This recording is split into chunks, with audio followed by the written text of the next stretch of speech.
Graça e paz, queridos, graça e paz, amém?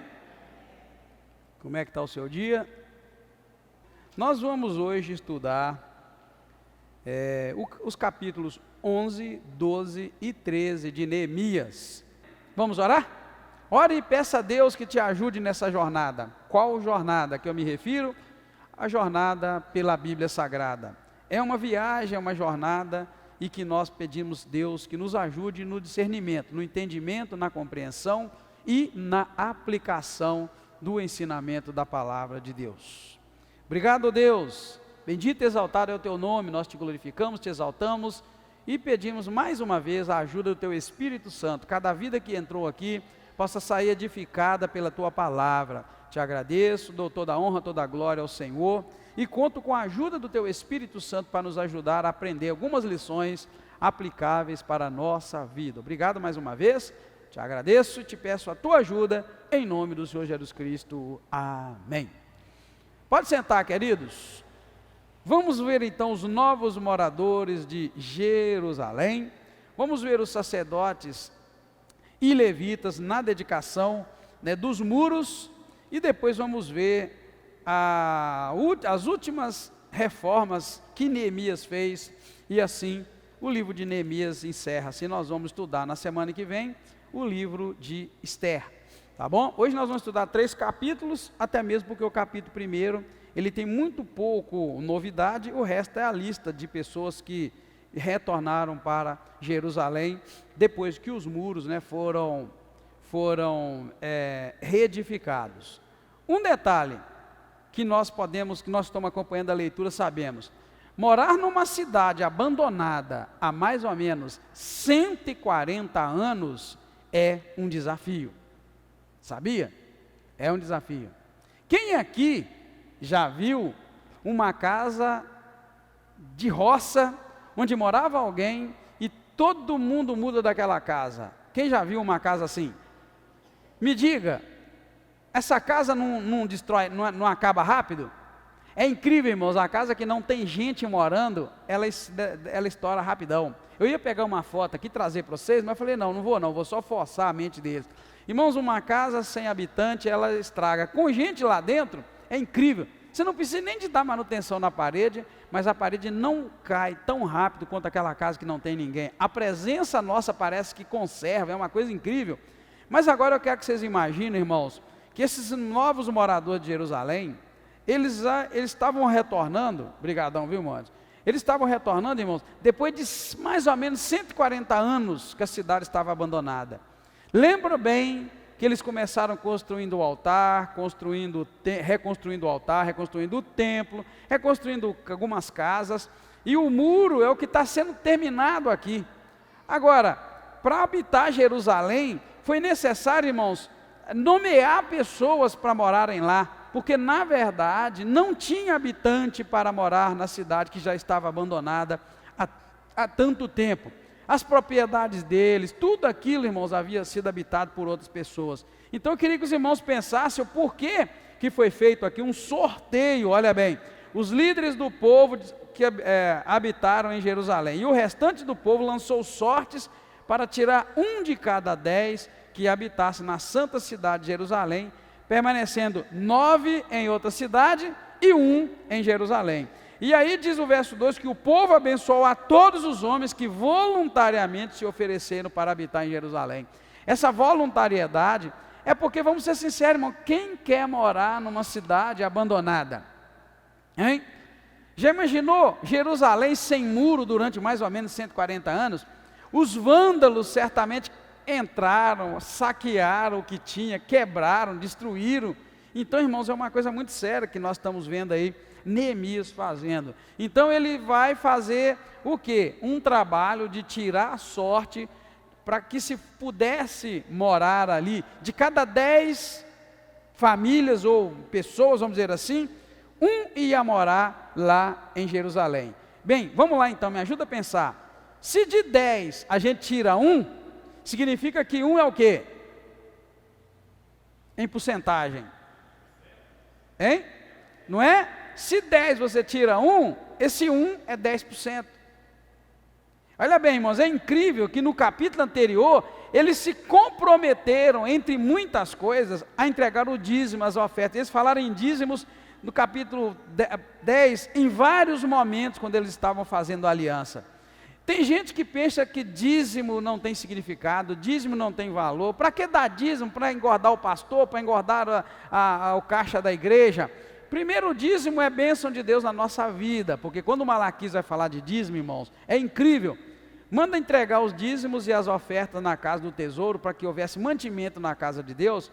E depois Deus dá promessa para quem entregar. A promessa não é para quem recebeu o dízimo, não é para a igreja que recebe o dízimo, mas é para a pessoa que dá o dízimo, que o Senhor ia repreender o devorador, ia abrir as janelas do céu, as portas do céu, derramar bênção tal, que a pessoa ia ficar pasmada diante das bênçãos. Então você vê que é uma situação em que Deus diz, faça isso que eu vou te abençoar.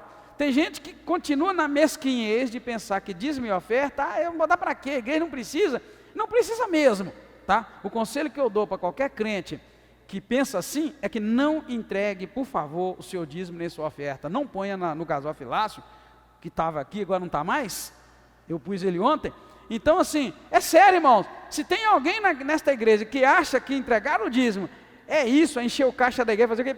Eu dou um conselho de Deus, não entregue, porque a igreja não precisa do seu dinheiro. É uma questão de crer na bênção de Deus referente ao dízimo e à oferta. Amém, queridos? Amém? Vocês estão entendendo? É sério. Então aqui, eles se comprometem a dar o dízimo, a dar as ofertas para que a igreja, o templo pudesse funcionar.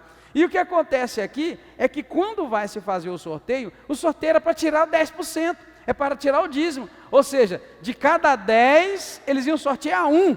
Então até nisso Deus abençoa e Deus é maravilhoso, irmãos. Então neste caso, a gente vai ver que até mesmo nesse momento, para fazer esse repovoamento, os novos moradores eram os líderes do povo, né, que estavam habitando ali, e depois fizeram tirar essa sorte, a cada 10 tirava 1, tirava exatamente 10%, amém? Alguém ficou chocado quando eu falei do dízimo? Vocês entenderam, irmãos? Dízimo é fé, é um ato de fé, é um ato puramente de fé, e é um caminho para que a pessoa que dizima e oferta seja abençoada, é a promessa de Malaquias. Então o que eu quis dizer é exatamente isso. Se a pessoa não tem fé, que isto é algo que eu dou voluntário para a obra, para mantimento da obra de Deus, o que eu estou dizendo é sério, é melhor a pessoa não dar, porque ela não vai ser abençoada, porque a bênção está condicionada ao ato de fé. E quando eu disse que a igreja não precisa, é porque não precisa mesmo.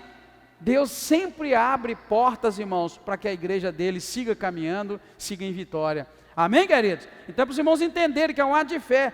Por exemplo, eu já vi gente na igreja que dá dízimo e vive uma vida miserável. Sabe por que vive miserável? É porque ela não entendeu ainda que isso é um ato de fé, então ela dá como obrigação. É igual que a pessoa que vem para a igreja em todo o culto, mas vive uma vida trágica, uma vida cheia de problema. Essa pessoa ainda não entendeu por que ela vem na igreja. Ela vem na igreja não é para marcar, não é para marcar na agenda que veio. A gente vem na igreja não é para cumprir porque nesse horário eu não consigo fazer mais nada. Gente, é incrível, se da hora do culto você vem, porque naquela hora você já não consegue fazer mais nada. Então você já caiu numa situação onde não há bênção para você. Você sabia? Aquela pessoa que da hora do culto, ela acabou naquela hora, ela fica perdida, porque ela não... Está errado. Você tem que ter coisas para fazer, tá? Se você não veio à igreja, a igreja tem que fazer falta para nós, mas a igreja não pode cair, irmãos, numa rotina, não pode cair na quetem de obrigado, eu tenho que ir, porque às vezes você vem para cá e fica cochilando aqui. E eu vou te dizer, que resultado positivo tem vir na igreja ficar cochilando? Fica em casa, dorme, tira uma soneca, mas não vem. Você viu? Você está entendendo, querido? Está entendendo? Você vem na igreja, fica aqui, tem gente que até baba. O que você fez, querido, de bom para a tua vida? Eu já disse aqui na igreja, se tem culto quarta, se tem culto quinta, se tem culto sábado, se tem culto domingo, e você sabe que tem, prepara o teu coração para vir à igreja. Aí o fogo vai descer aqui dentro. Agora, quando as pessoas vêm para a igreja, irmão, para cumprir tabela, e vem, já chega dormindo, se você chegar e falar, irmão, o que foi a pregação hoje? Ah, querido, não vem, me ajuda, não vem. Pastor, você é doido? É melhor vir para a igreja dormindo? Não, irmão, não é melhor. Porque a gente cai numa situação que a gente vem para a igreja e não recebe a bênção de Deus. Você veio para dormir. Aí você vem 10, 20, 30, 40 anos, não tem uma vida abençoada. Ah, mas eu não sei, Senhor, não abandonei a tua casa. Deus vai dizer, você nunca esteve na minha casa. Deus vai dizer, você nunca esteve na minha casa, você ir para dormir. Não, querido, é sério. Tem culto hoje? Você quer ir no culto? Tira uma soneca, descansa, dorme e vem alegre, satisfeito para louvar a Deus, glorificar e exaltar. Existe um detalhe aqui, irmãos, na consagração do muro, na dedicação do muro, e uma delas foi nomeado aos levitas, ao povo, que cantasse com alegria. Tem dia que o nosso cântico me dá um desespero, uma depressão. Gente, tem que cantar com alegria. Nós temos que cantar música alegre. Amém, querido? Vem cantar com alegria, juntos celebrarmos a vitória. Vem com danças e com júbilos, proclamando tua glória. Peguei alto, tirei alto demais. É isso, querido, música mais alegre. Eu tenho pedido louvor, canta música alegre, mas tem cada vez ficar mais deprimido, depressivo. Você acha que não tem nada a ver? Tem. Aí o irmão já vem de lá meio cansado e meio dormindo. Quando ele pega o zino, um dia eu mandei acordar um irmão do lado aqui, vocês viram? Eu mandei, cutuca ele aí para mim. Aí ele assustou quando eu falei, misericórdia. Irmãos, é só para você entender que às vezes a gente cai numa religiosidade e não consegue, irmãos, alcançar nada de Deus, porque Deus ignora o que a gente faz. Presta atenção, Deus ignora o que a gente faz, irmãos, e não é de alma e de coração. Não chega diante de Deus, não chega a Deus. Então a gente precisa buscar mais fervor naquilo que faz, mais dedicação, mais graça. A gente precisa estar, né? Tipo, se eu vim ao culto, eu estou aqui, né? Se eu estou se está na hora do louvor, eu estou no louvor. Eu não estou só repetindo, eu estou ligado, eu estou atento, eu estou louvando a Deus. E por aí vai, querido. As nossas orações às vezes não passam meio metro para cima, porque a gente não está.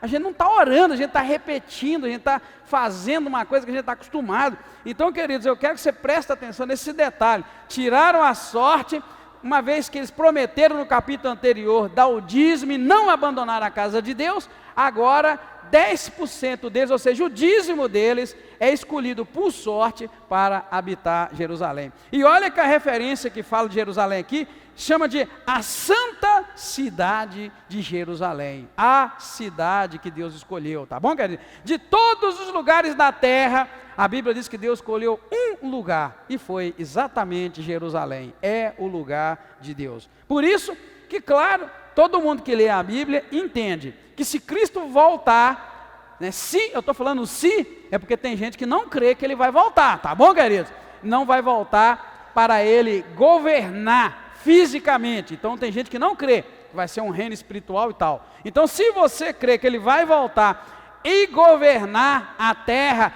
se você crê que o milênio, os 1000 anos de governo de Cristo será com Ele na terra, eu já disse para vocês, possivelmente a cidade não será Brasília, o centro do governo de Jesus Cristo, do reino milenar, e nem Washington, dos Estados Unidos, irmãos. Certamente será Jerusalém, a cidade que Deus escolheu para nela habitar. Amém, queridos? Então isso é Bíblia, e Bíblia de pé no chão. Aí talvez eu mexi com alguém quando eu disse, se você não acredita que Cristo vai vir e reinar, vai ser um reino espiritual. Por que mexe com a gente? Porque são coisas que a gente precisa saber. Até mesmo os professores da escola bíblica dominical. E esse reino será um reino físico? Será espiritual? E aí, como é que vai ser? Eu já falei sobre isso aqui numa terça-feira que a gente estudou. São temas que a gente precisa aprender. Amém, queridos? A gente tem que aprofundar na Bíblia Sagrada. a gente está mudando, muita coisa na Quinta Igreja está mudando, nossas lições de escola bíblica dominical estão mudando, serão lições mais diretas para a gente poder resolver problemas imediatos, ou seja, o problema que você está passando hoje, que eu passo, que você passa, serão as lições da escola bíblica dominical. Isso vai fazer com que a gente crie em algum momento um instituto bíblico para quem quer aprofundar em conhecimento bíblico teológico, como esse que eu trago na quinta-feira. Por que a gente vai ter que fazer isso? Porque na verdade a escola bíblica dominical será para a gente tratar de caráter, de personalidade, de vida conjugal, de tratamento um com o outro, porque a gente está falho nessa questão. Às vezes a gente fica 30 anos na igreja e não trata desses assuntos. A gente fica lendo Bíblia, estudando Bíblia. Mas vamos ser sinceros, profundidade bíblica, presta atenção no que eu estou dizendo, profundidade bíblica em vida vazia e cheia de pecado, misericórdia, é uma encrenca das grandes, irmãos. Então é preciso tratar caráter, é preciso tratar pecado, é preciso tratar iniquidade, para que a gente possa receber a Bíblia na sua profundidade. É por isso que quem vai para seminário e não tem vida, desvia.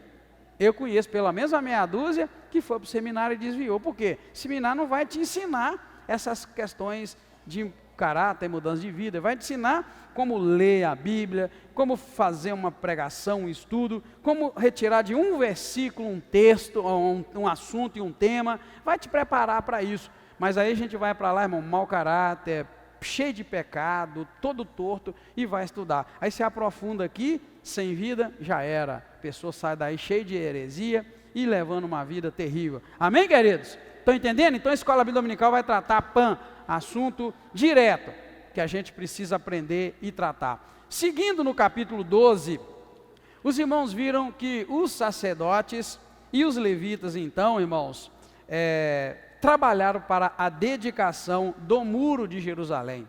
A lista foi grande dos obreiros que foram chamados, desde os arredores da cidade até os que moravam dentro da cidade. Eles se purificaram, se dividiram em coros, e esses coros eram em procissão.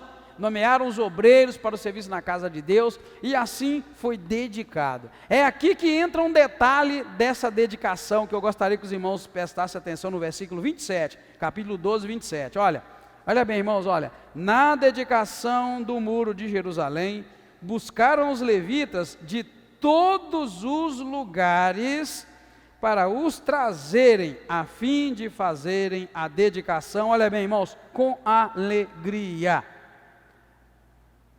Com alegria. Sabia? Tem mais. Além de alegria, louvores. Além de louvores, canto. Além de louvores, símbolos, alaúdes e harpas. Vamos lá. Símbolos, alaúdes e harpas, tudo isso aqui são instrumentos. Símbolos é sinos, igual aquele da bateria, né? Tem um mais agudo, altissonante, bem fininho. Símbolo é tranquilo, é prato, vamos chamar de prato. Alaúde é o pai, né, do violão, é um instrumento de corda, um bojo, o braço virado, geralmente 4 cordas, tem nada a ver com violão, o som, é o alaúde. E a harpa, né, não é aquela que a gente vê. Quando a gente fala de harpa, é um negocinho pequenininho que a gente pega, ou então que tem grandão, bonito, cheio de cordas. Na verdade, irmão, imagine bem, uma corda de harpa hoje, ela é de quê? De que é feita uma corda de harpa? De aço, né?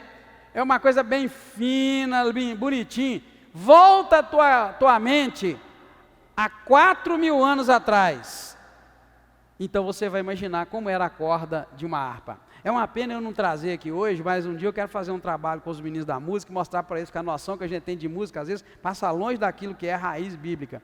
Então imagina há 4.000 anos atrás, que tipo que era a corda, de um instrumento de corda.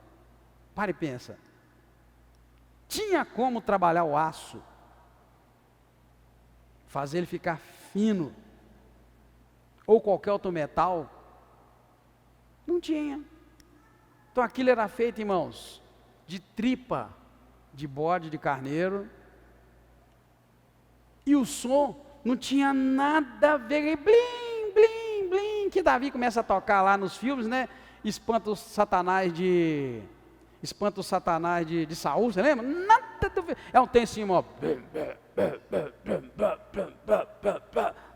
profundo e gravíssimo, só para você ter uma noção, porque a gente pensa assim, nesses instrumentos, e logo pensa num prato bonitinho daquele, pensa num alaúde, um instrumento, né, sei lá, parecido com violão, cordinha bonita como os de hoje, e vai pensar numa harpa fininha. É gravíssimo, o som é grave, profundo, e às vezes eu passo horas e horas e horas de noite, de madrugada ouvindo, porque existe esse instrumento até hoje. A Etiópia mantém o modelo original, gravíssimo, gravíssimo, gravíssimo.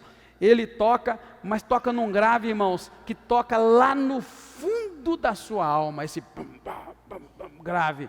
É incrível, não tem nada a ver com baixo, com contrabaixo que se toca, é um instrumento grave, gravíssimo. Só para você notar. Agora, o que importa para nós, irmãos, era que essa dedicação deveria ser feita com alegria, com louvores, com canto, com símbolos, com alaúdes e com harpas. Incluía-se instrumentos. Lembra que todos esses instrumentos são considerados instrumentos sagrados. Davi criou, inventou boa parte desses instrumentos para que se tocasse no templo, na casa de Deus, tá bom? Então, e depois vai mostrar para nós, nos versículos seguintes, 31, que foram criados 2 grupos, 2 coros, né, para tocar. E verso 31 vai dizer que esses coros saíam em procissão. Para quem pensa que procissão é do capeta, porque aquela igreja lá tal gosta de fazer procissão, você tem que ter pé no chão. O que é procissão?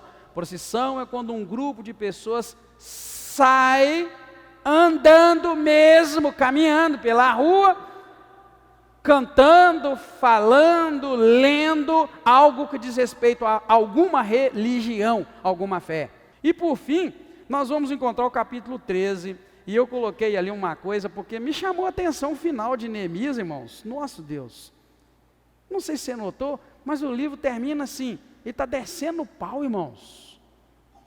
Ele desce o pau. Nas últimas reformas de Neemias, irmãos, ele desce o pau. Então o livro vai terminar, irmãos, com um final não muito feliz, tá? Não vai terminar feliz igual a gente imaginava, depois de dedicação, depois de sem contar que é nesse livro que nós tivemos um reavivamento tremendo, irmãos. Nos capítulos anteriores, o povo confessou, do capítulo 8 para cá, foi reavivamento puro. O povo lê no livro da lei, se apaixona pela leitura, o povo confessa o pecado no capítulo 9, no capítulo 10 eles fazem aliança, no 11 eles sorteiam os moradores que iam voltar para Jerusalém, no 12 os levitas se dedicam lá bonito, igual eu falei para vocês, com cântico, com alegria, com instrumentos.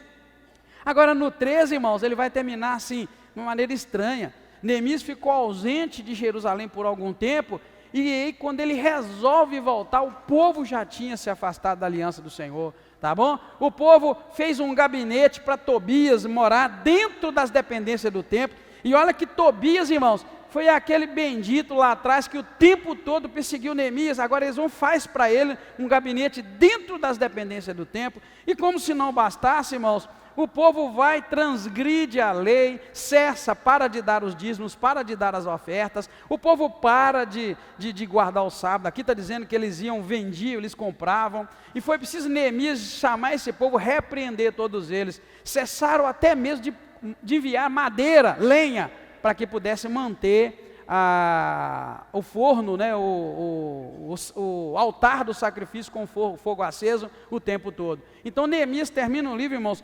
repreendendo eles por causa de eles terem se desviado. O líder estava, o povo ia bem. O líder sai, o povo já não faz mais as mesmas coisas, tá?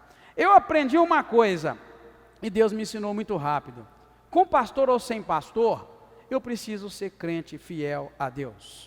Com igreja ou sem igreja, eu preciso ser fiel a Deus. E como eu aprendi isso? Quando eu tinha 3 aninhos que eu era crente aqui nessa igreja, Deus me mandou morar longe, muito longe daqui. Quando eu cheguei lá, não tinha igreja, toda a igreja só falava inglês.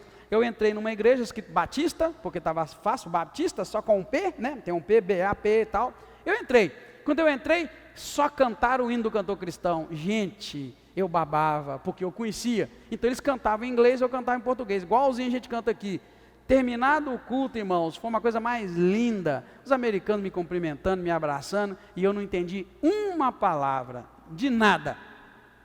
Aí eu voltei para casa e falei, nossa Deus, o que eu arrumei? Chorei, porque eu cantei os hinos, lembrei da igreja aqui, mas não entendi nada. Aí eu falei com Deus, ó Deus, eu só vou voltar lá no dia que eu entender. Por isso que eu te falei, irmão, se você vem na igreja para dormir, não vem, dorme em casa. Porque não tem sentido, eu vi que não tinha sentido. Eu ia lá só para chorar e tal, tá bom, não entendi pregação, não entendi nada. Falei, vou ler minha Bíblia em casa. Então eu comecei a cultuar a Deus naquele horário. Presta atenção, é para você ficar em casa, mas entender, não é para ficar à toa. Eu cultuava a Deus até o dia que eu encontrei uma igreja para eu participar. E vou te dizer uma coisa, no ano eu fiquei mais ou menos um ano, 89, mais ou menos alguns meses que eu fiquei, quase um ano de 89 todo sem igreja nenhuma. Naquele ano, naqueles meses, eu li a Bíblia todinha, de Gênesis e Apocalipse, dentro da minha casa e no caminho para o trabalho. Naquele ano, eu ganhei a família com quem eu morava, e eu diria para você, aqueles meses foram mais aproveitosos para mim do que os anos que eu estava em igreja. Então, irmãos, olha bem, o que a gente pode fazer quando a gente entende que a nossa ida na igreja é para a gente chegar diante de Deus com alegria, louvá-lo e aprender a palavra? Então, se a gente não vai para isso, fica em casa, vai evangelizar, vai ganhar alma, faz alguma coisa. É por isso que eu te digo, foi mais proveitoso. Eu fiquei em casa, eu li a Bíblia toda, eu ouvi uma resposta que eu procurava de Deus, ganhei aquela família inteira para o Senhor. Uma coisa mais linda, e até hoje a família segue. A menina dele então é uma dirigente de louvor fora de série, que eu vi nascer. Então assim, você tem que entender, irmãos, a gente precisa ter essa consciência das coisas de Deus. Então esse final não foi nada bom, porque o povo, sem um líder, o povo desviou. E a minha palavra aqui é, eu aprendi a ser crente, sem ter um pastor para me pastorear. Eu aprendi a ser crente, sem ter igreja para eu congregar. Eu aprendi a ficar mais santo ainda, quando eu não tinha uma igreja para ir. Então eu aprendi, irmãos, a ser crente sem ter uma igreja para ir. Mas lembre-se, eu estava num país onde eu não entendia a língua, por isso que eu não fui na igreja. Agora essa turma que está no Brasil, está dentro de casa e não vem para a igreja, tem que tomar vergonha na carinha e ir para a igreja. Tá bom, queridos? Depois que eu arrumei uma igreja lá que falava português, nunca mais eu deixei de ir na igreja, tá bom? Depois que eu arranjei uma igreja, opa, essa aqui agora dá, é português, agarrei nela, lá Deus me levantou, Deus me usou, lá eu estudei teologia, e lá eu fui consagrado, diácono, e vim para o Brasil, e firme na presença do Senhor. E quando você não tem igreja para ir, você pode ser crente, tá bom? Você não precisa ir para o clube, nem ir para outro lugar. É muito sério a gente pensar isso, irmãos. Vamos aplicar então esses 3 capítulos que nós lemos. Uma das aplicações que nós podemos tirar é o reavivamento, ou os reavivamentos acontecem, né? O reavivamento aconteceu nos tempos de Neemias, mas os pecados e negligência que o povo tinha voltaram. Lembra que eu te mostrei que teve um reavivamento tremendo no tempo de Neemias, mas o pecado e a negligência voltou, irmãos. Portanto, é mais importante ser constante na vida com Deus do que experimentar alguns tempos de reavivamento. Você sabia? Você está vendo aqui na Bíblia, o povo teve um reavivamento fora de série, mas agora o povo termina pecando, fazendo as mesmas coisas diante do reavivamento. E aí eu concluo o quê? Que é mais importante você ser constante na vida com Deus, sempre num nível determinado, mas sempre no nível atuante, lá, tranquilo, do que você ser o tipo que tem dia que você está, nosso Deus, tem gente que tem dia, irmãos, que eles são mestres, eles ensinam a gente em tudo, mas também no outro a pessoa já é a pior dos crentes que existe, é o que nós estamos vendo. Então, irmãos, o mais importante é você ser constante na caminhada com o Senhor, né? É aquela velha ditado, não vai com muita sede ao pote. Tem gente que vai com tanta sede que tem projeto, tem ideia, vai mudar, nós vamos tocar, vai para frente. Aí de repente a pessoa está precisando de você pegar no colo, empurrar e caminhar, entendeu? Eu entendo, irmãos, pela palavra de Deus, que a ação principal do Espírito Santo de Deus na vida de uma pessoa é dar condições para ela ser firme e ser crente. Tem gente que acha que gente cheia do Espírito Santo é que pula muito. Tem gente que acha que gente cheia do Espírito Santo é que ora alto. Tem gente que acha que quem é cheio do Espírito Santo fala em línguas e mais não sei o quê. Eu já vi muita gente, irmãos, que prega poderoso, pega forte, que faz chover, que fala em língua, que pula, que profetiza, que mais não sei o quê, que tem dia que eles estão lá no fundo do poço. Por outro lado, eu já vi gente que não faz nada disso, mas que sempre está cheio da graça de Deus. Conclusão: o Espírito Santo de Deus na vida de um homem e da mulher, não é para fazer ele ter aqueles picos lá na altura, é para ele continuar até a vinda e a volta do Senhor Jesus Cristo. Porque se o Senhor voltar e pegar uma pessoa dessa, naqueles picos, está lá em cima e está lá embaixo, ela não vai morar com o Senhor. Eu entendo que esse texto que diz: no entanto, recebereis poder ao descer sobre vós o Espírito Santo, e sereis minhas testemunhas, tanto em Jerusalém como em toda a Judéia e Samaria até os confins da terra. Eu entendo este texto como o texto que diz como é uma vida cheia do Espírito Santo de Deus. Uma vida cheia do Espírito Santo de Deus, ela consegue, primeiro, ser testemunha. Uma vida cheia do Espírito Santo de Deus não tem um caráter torto, porque ela consegue ser testemunha. Então, recebereis poder ao descer sobre vós o Espírito Santo, e sereis minhas testemunhas. Então, a marca do Espírito Santo numa vida cheia do Espírito Santo de Deus, não é esses altos e baixos, nesse momento de euforia, não. Essa pessoa consegue testemunhar lá fora, na rua, em casa, em todo lugar, principalmente na igreja, ela consegue testemunhar. Esse é cheio do Espírito Santo de Deus. Agora, aquela pessoa que você precisa estar sempre segurando, sustentando, apoiando, repreendendo, ensinando e mais não sei o quê, essa pessoa não é cheia do Espírito Santo de Deus, porque vai descer poder do Espírito e você vai ser testemunha. Testemunha em Jerusalém, Judéia, Samaria e até os confins da terra. Por isso eu preocupo muito com o crente que está na igreja, mas vez por outra ele precisa se fortalecer espiritualmente, porque está fraco. Isso não pode existir, irmão. Você sabia, querido? Você sabia? Isso não pode existir. O crente nunca pode estar fraco. Diga ao fraco: eu sou forte. Nunca que você pode estar fraco espiritualmente, você tem que estar sempre forte. Porque quem nos fortalece é Deus. Amém, querido? Já imaginou se o pecado bate na tua porta e você está fraco? Já imaginou se qualquer outra coisa ruim bate na tua porta e você está fraco? Você não pode estar fraco, querido. Você tem que estar sempre forte, sempre firme, sempre agarrado, sempre firme com o Senhor, sempre pronto, sempre preparado. Então, irmãos, é muito sério. E a gente viu esse avivamento veio, o povo polgou, o povo fez aliança, o povo se comprometeu, mas agora nós vimos que logo depois o povo já estava totalmente desviado e foi preciso Neemias repreender. Então guarda isso no teu coração, é mais importante ser constante na vida com Deus do que experimentar apenas tempos de avivamento. Então, já que nós encerramos o texto nosso, estamos prontos para ir embora, eu quero contextualizar isso. Vocês estão vendo um avivamento lá nos Estados Unidos, na cidade de Asbury, que escreve Asbury, vocês viram isso? Pois é, aquilo ali é uma coisa complicada.